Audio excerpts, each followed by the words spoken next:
Greetings everyone, and welcome to MOI, and it's Reed.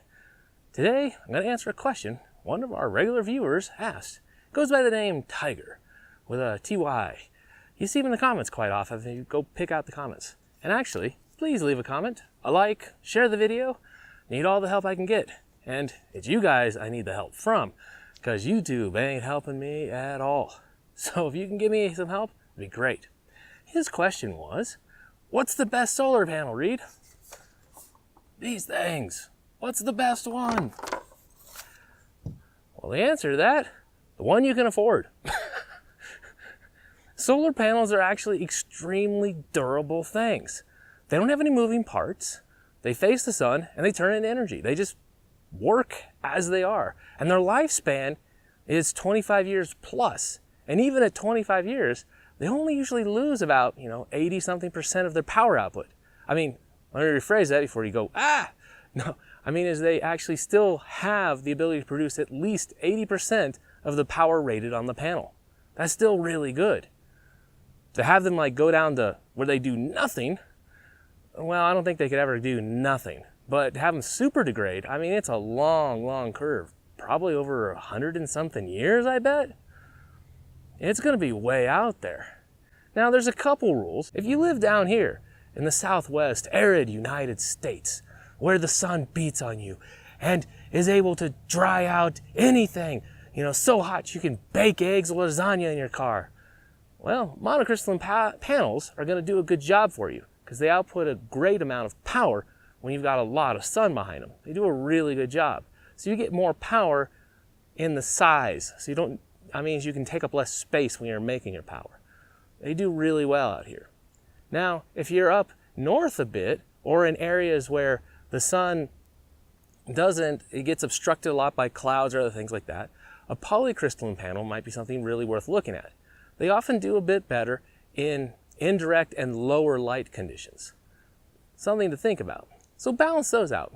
The other thing to watch for is tempered glass. You absolutely want tempered glass for your panels. Helps protect against hail and all sorts of other issues. Now say you're down in Florida where hurricanes come. Well, go find some panels that have a really high wind rating. Up north, find panels that have a really high snow load rating. Things to think about. For me, I actually tried my best to find panels that had a good amount of tempered glass and could survive hail. We've had some really nasty hail out here. Now, hail the size of golf balls or softballs, really hard to defend against. And I'm working on a plan for that. It's just difficult because, like I said, it's hard to deal with. And it's going to be expensive. But I'm looking to make certain my energy producing items are going to be able to take any abuse that can be thrown at them and not easily destroyed. It's very important to me. The other thing to really watch for is make sure the panels have markings that make them suitable for installation with the electrical inspectors in your area. Some electrical inspectors are going to want something like an Intertech mark or a UL listing. They want something like that to say, this is safe for use. That's how they are. Now, a lot of other places, they don't really care about that as much. And so the standard panels that say, yeah, this is test to standard conditions, it's safe enough. They're like, yeah, we don't care about that. No problem. Check with your inspectors. Go talk to your local code enforcement office or the building inspector or whoever's in charge of your area and ask about that.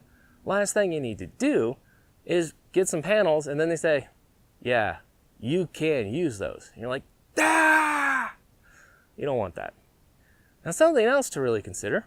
If you're tight on money and everything else, like I said, the best solar panel for you is the one you can afford, used solar panels.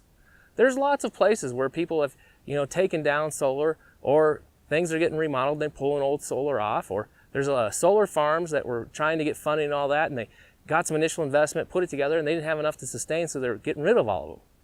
That is something to watch for because, like I said, even if the panels are 20-something years old, they're still going to make at least 80% of their power.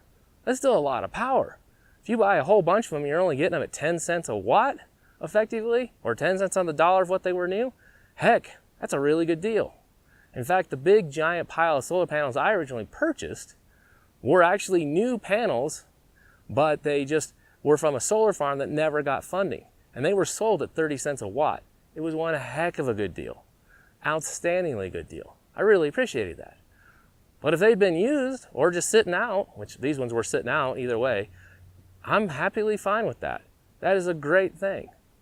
And so take a look around at that. Watch like, Craigslist, eBay, or other places or listings, newspapers, anything you can find. Used panels might be a really, really good option. Like I said, the darn things are nearly indestructible. They work reliably, and they're wonderful. So hopefully some of this is helpful information, gives you some ideas, and you can go get yourself some nice solar panels. Take care, everyone.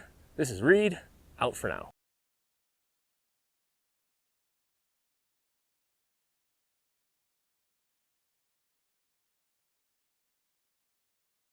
Is like if you live down here in super sunny, arid, southwestern United States, monocrystalline panel, how many times am I gonna get that wrong?